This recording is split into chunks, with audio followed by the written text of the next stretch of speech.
This is Father Patrick Briscoe. And this is Father Bonaventure Chapman. And welcome to Godsplaining. Thanks to all who support us. If you enjoy the show, please consider making a monthly donation on Patreon. Be sure to like and subscribe to Godsplaining wherever you listen to your podcasts. So, Father Bonaventure. Father Patrick Mary. Here we are, in person. Recording in the Godsplaining studio. It's what is it, T.S. Eliot from Little Gidding, I think it is, or where he says, us at the end of all of our exploring it's to come back to the beginning and know it for the first time or something. Very nice. Because it feels a bit like how we all started when we podcast in rooms together with less serious tech. Before we got spread out and would do individually. So having conversations again. So we're kind of returning back to the original thing, but now it's the Aufhebung, right? Because we have the tech of the recent stuff. Nice. But the personal experience of the early version put together in this beautiful fusion of we've got here under the pathways of the virtues. Absolutely. Yeah, pretty amazing. No, so we're up here in Hanover, New Hampshire at Father Jacob Bertrand's new parish at St. Denis. And we've got this nice little week between two of our retreats. We just did our retreat at Immaculate Conception for young adults. Yeah. What did you make of that weekend? How did it go? It was, it's nice to meet people face to face, I would say. It's great, encouraging, because when you're doing a podcast, you have audience members, but you're not always aware of who they are, and you have some ideas. You project out who might be listening to you. But I'm always impressed by the fact that people from all over the walks of life listen to us, whether it be high school teachers or Amazon workers or Coast Guard lieutenants or all these things. It was great to meet people and put some faces to names also. And then also there were a number of returning Godsplaining listeners, and it was great to touch base with them again. So I'm looking forward to that with the upcoming we're having a retreat later as well, so it's good to see them back as part of the process. So it's great to share, to shake hands, to say hi, to spend time in recreation. It's a bigger part of the experience than just. I find it deeply humbling. The people are willing to cover the cost of it, that they give a weekend to coming on retreat, that they give all the time to travel. As he said, people came from far and wide, and it's very moving that they love this project enough to want to be there for it.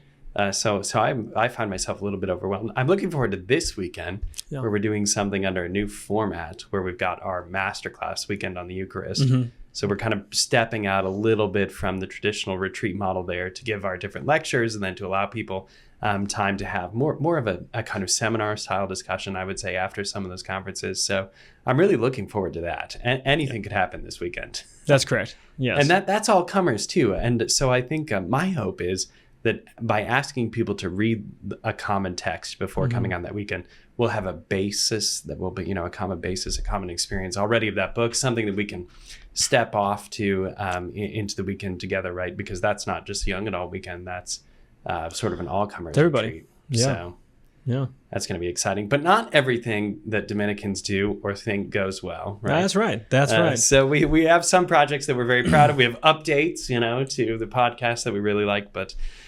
we have to be honest about Dominican history. So Father Bonaventure, being a student of history, being, as we mention on occasion, basically every episode, a convert to the Catholic Church. Yeah. What do you make of this project of reconciliation? And here I don't mean necessarily reconciling all things that have been mistakes in history, but I mean how can we ourselves handle difficult moments of history? Sure. Well, we make fun of the Jesuits plenty of times and other people plenty of times, but Dominicans, and for the most part, we've been pretty good. I think that we don't have too many things to be embarrassed about, and we haven't sent off too many crazies in the world and done some damage to the faith and this sort of thing. And yet, of course, 800 years in the order and the tumultuous times of especially the Reformation, but even in the modern times. And also, it's interesting to see how the order has affected people even outside of it and those who have left it. So I've always been struck, at least in my reading historical works and also philosophical works, at the genealogies and the backgrounds of people. I think ideas aren't really ideas unless they're being thought by someone. No ideas just exist out there, really, unless we're weird Platonists of something.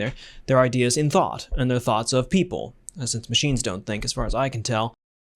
So the thoughts are always by individual people who have stories behind their lives. And if you dig down in certain historical eras and certain areas of study, you often find Dominicans who weren't Dominicans anymore, or were Dominicans and, did some crazy things. So when I've just kind of collected together some names, and we thought it'd be great to talk about a few, to, air the dirty laundry a bit and remind people that yes, in humility, we can go off the rail too. And it's a good reminder for us individually, for me especially, who spends most of my time doing very un-Dominican kind of study, you could say, that you could be tempted to walk off the rails. And here are some via negativa examples not to do that. Yeah, I think I don't want to overly spiritualize it too much because it's history, right? Sure. But I think that one of the things for us to remember, right, is that God allows all of this to be in his divine providence, right? It's not as if God didn't know who some of these Dominicans were going to be and what their projects were going to end up doing. I'm awkward. Yep, a little uncomfortable there. But God allows it in his providence for a number of reasons. And one of them, I think, has to be pedagogy, right? God allows our sins for reasons known unto God, but one of the benefits of our sins, hopefully for us, is that we can learn from them. Yes, that's right. We can look at a mistake and we can say, well, I'm not going to do that again. Yeah. And one of the benefits of looking back on these whoops or whoops. Yeah, I love that. I'm sorry. I was just so excited about that. And I know people don't love everything, but that's just, I'm very excited about that. Well, we look at these maybe ignoble or less noble, outright embarrassing, some of them, figures of Dominican history. We come up with things that we can emulate, and we come up with things that we can shy away from. Yeah, and also maybe, and some of these are people who history books have said are this way. But we might say, well, actually we know them. It's like, oh, that uncle, he's kind of crazy. And you say, yeah, he's a little crazy, but actually he's not that bad. So particularly with the first one, I think the just chronologically, the ones I have down, I mean, you could go way back and people want to put in comments like, what about this guy? No, let's not get too excited about it. You don't want to go digging skeleton closets too much. But Savonarola, of course, I suspect many people, famous from a video game, I think, Assassin's Creed or something. I think he's one of the characters in there too. But Savonarola, of course, a Dominican preacher in Florence, and a bit of a rigorist, you could say. But sometimes, so this is in the mid-1400s, this sort of thing, till the end of the 1400s, and is a preacher against the excesses of the Florentine nobility and such, and is oftentimes thought about as a proto-Protestant, talking about getting back to scripture alone and moving this sort of thing. So sometimes he gets seen as a proto-Protestant or as a rigorist or someone who is trying to call the Catholic Church to a more heretical view as opposed to just reforming. But I know you're a Savonarola man, and so maybe you'll want to defend and say, yeah, that's not quite right. He was always a Dominican, so he never left. Yeah, I have to say that I really love Savonarola for a lot of reasons, not the least of which is his zeal. And I think when you're in Florence in a time of history as he was, ruled by a very powerful, very corrupt in some ways family, the Medici family, you've got to call people account to account for, to live real religion. And that's what I think is most inspiring about Savonarola, is that this is a guy who's taking the question of Christian living seriously, and he's seeing abuses in the polity. He's seeing abuses in the clergy, and he's calling people to account to really focus on their spiritual lives. Now, okay, let's take one thing that comes up that's very problematic from Savonarola, I think, is book burning. Okay, now book burning, even as I say that sentence, I sort of pause and think, well, maybe I should hold more nuance to that. But the bonfire of the vanities. Yeah. But I'm gonna go with no. That the book burning was a bad thing. So for Savonarola, it wasn't just about books. It was certain kinds of art, but mostly stories. That led people away from their religious devotions, from religious faith. There are plenty of things that we have around.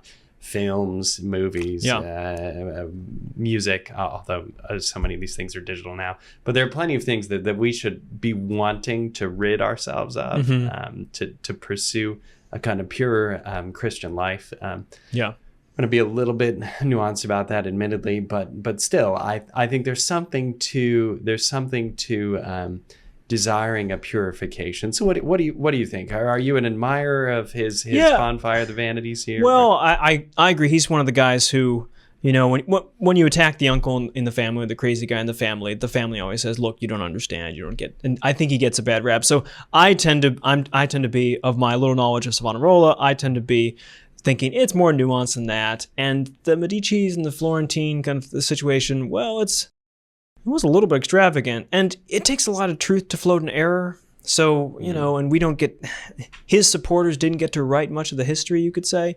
So I'm sure it's more complicated than it is. And I think he's maybe not a canonized saint in the moment, but I think he probably deserves a second look. That's for sure. He was. A fun fact about Savonarola here that's related, and I think a lot of our listeners will love. Pier Giorgio Frassati took Savonarola's name as his religious name, as a third order Dominican. That's right. So we have in the tradition, not just because of what Pier Giorgio Frassati did, but in the tradition, there's a conflicted reading of this man, whether he's hero or whether he's villain. And again, I tried to show the reason I brought up the book burning, because I think it's a kind of symbolic event, but it's something that shows both his zeal, but also something that one could reasonably stand on two sides of. You know, for against book burning, they're important things that are part of that discussion. Yeah.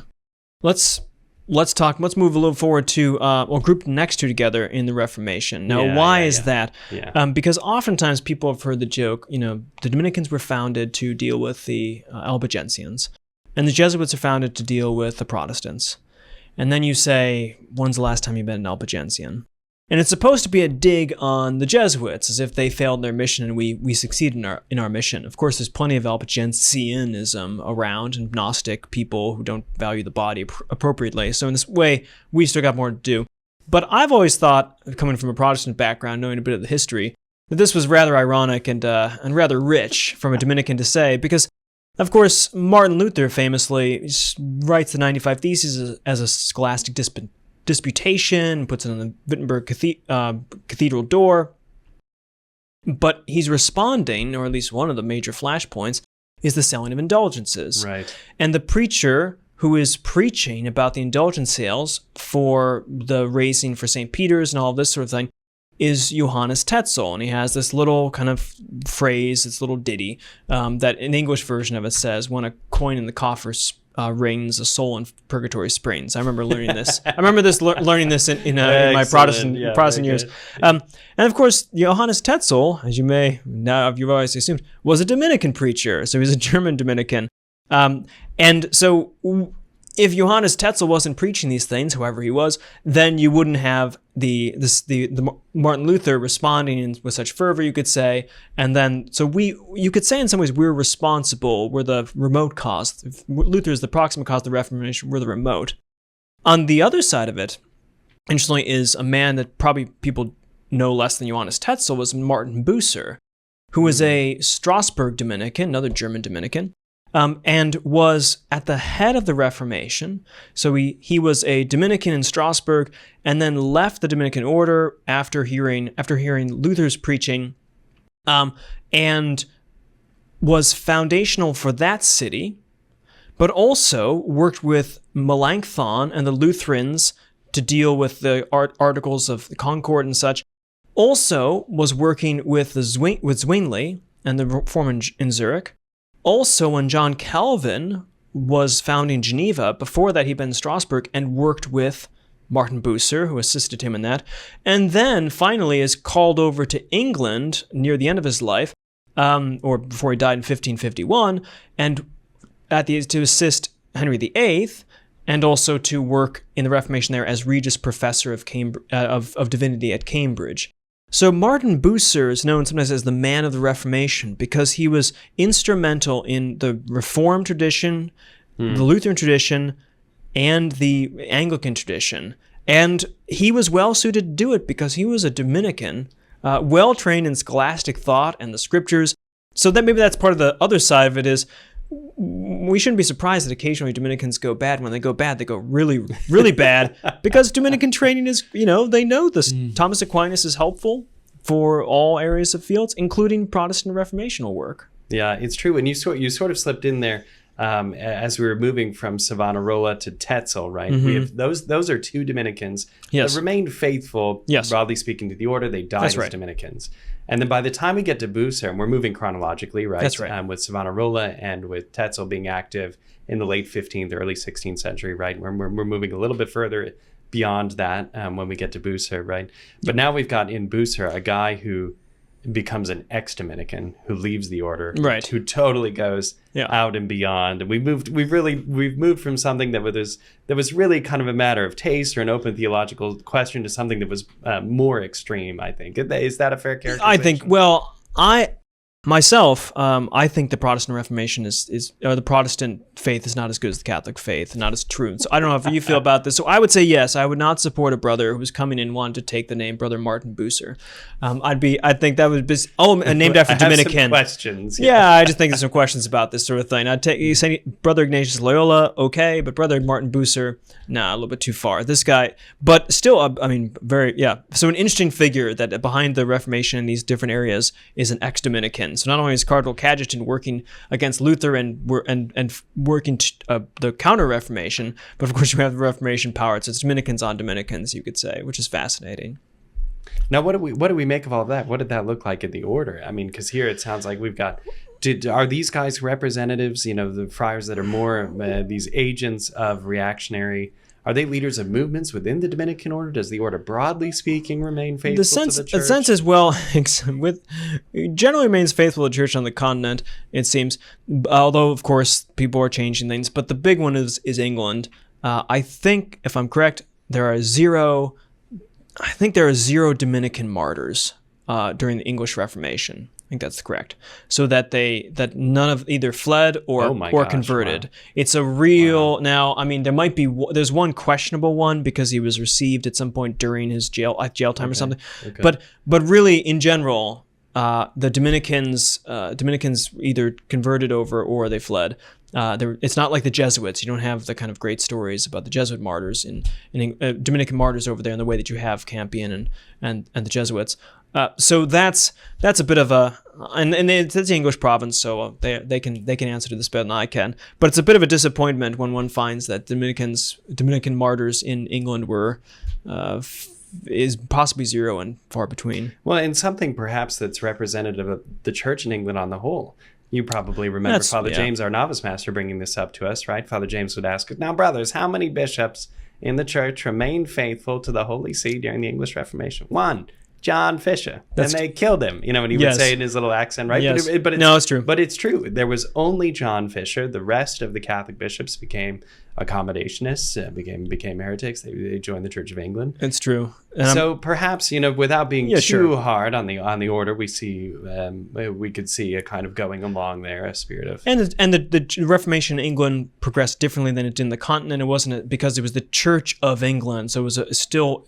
And which is why you have things like Anglo-Catholics and you have the Anglicans that affirm the Pope in some fashion as well. Right, so it's more complicated than that. I do remember there's that great Thomas More. At one point, St. Thomas More, they say, everyone's signed, everyone's come over, even all the bishops. And he goes, all the bishops? And the man said, well, not Bishop John Fisher. Of course not that guy. Of course not. So I do like, That's very good. Okay, now we've got a couple more to introduce. Yeah, let's go... Do you think it's fair to say that these following characters grow in their extremity, or? Well, they're different, I suppose. One of them, let's go to so these are more modern, we'll say, I suppose Reformation modern in two ways. One is Giordano Bruno, who is a fascinating story. He's an Italian Dominican, of course, in the 1540s and 1600s. This is the Galileo time and the Copernican time, this sort of thing, a little bit before. And he's a Dominican. He's preaching about heliocentrism, and so he's seen as a martyr for science. He's executed. This giant statue and put up for him after Leo XIII, published an encyclical against Freemasons, and the Freemasons in Italy responded with a statue of Giordano Bruno because he wasn't reforming the church, he was reforming the faith, he felt like, and so he went pantheist, so the sun and were gods and all this, the planets everywhere and infinite.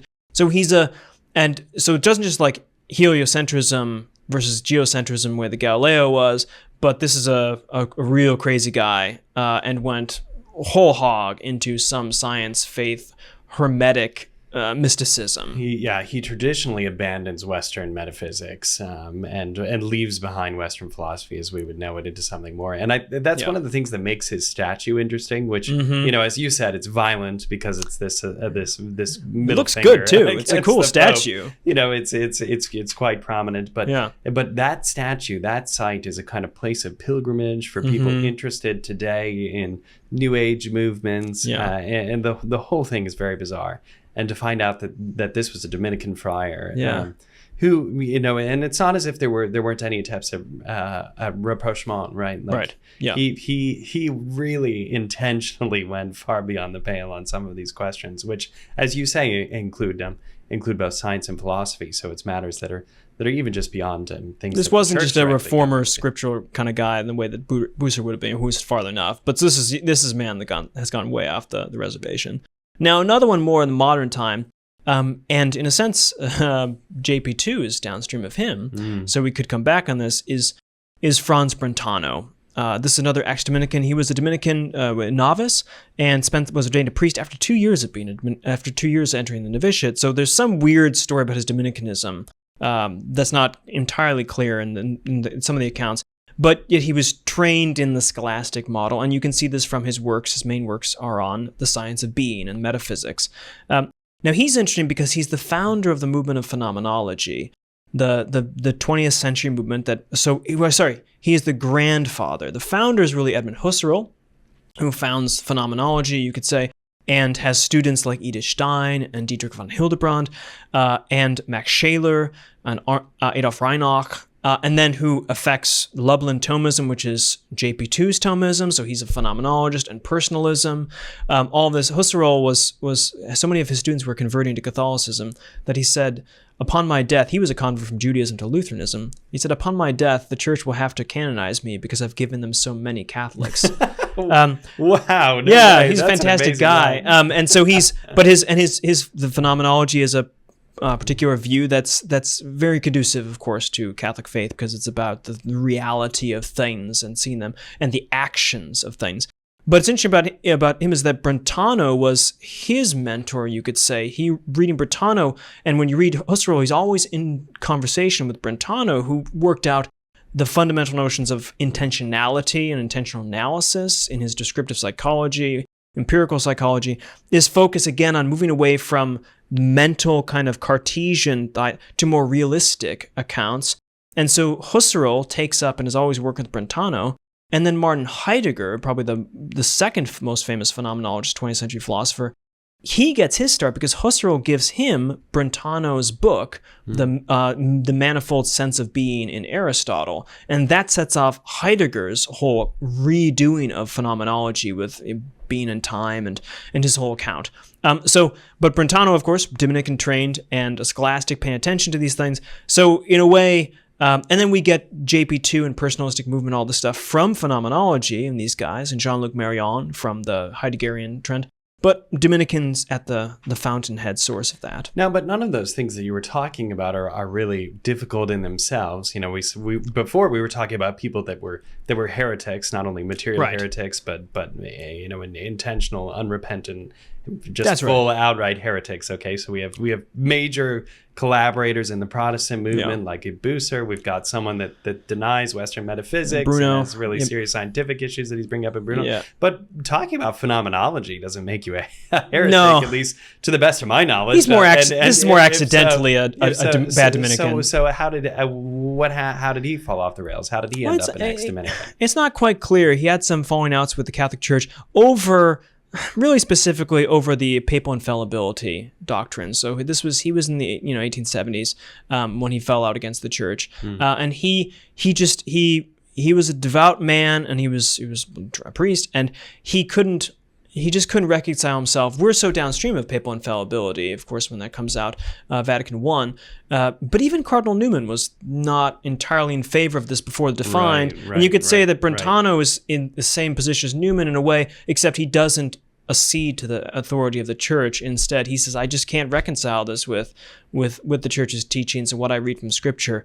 So it's kind of in the same way we see Lefebvrites or something, break-offs not attentive to Vatican II, you could say Brentano is a kind of version of this. So he's still a faithful man in many ways, but he breaks over the particular dogma of papal infallibility. Right. Okay. There we are. Now we have one more that we wanted to slip in. Yeah. So we got 5 Dominican whoops. Yeah. 2 so far that have stayed and 3 that have left. So 2 that die in the order, 3 that left. We've got one more that Father Bonaventure wanted to mention though. Wow. That we think just needs to be aired though. Yeah. You've got to say it. This man held to a heretical position, but stayed a Dominican, very faithful. Many people would know him. His name is St. Thomas Aquinas. So the angelic doctor. And you might think, no, it could not be possible that he could hold a heretical position. But in terms of the Immaculate Conception, it seems that he does hold to a heretical position. But let's be clear. First off, it's not entirely clear. There are arguments, if you read Garrigou-Lagrange, for instance, he tries to say in the end of his life, Thomas clearly recognizes that Mary is immaculately conceived by some of his writings.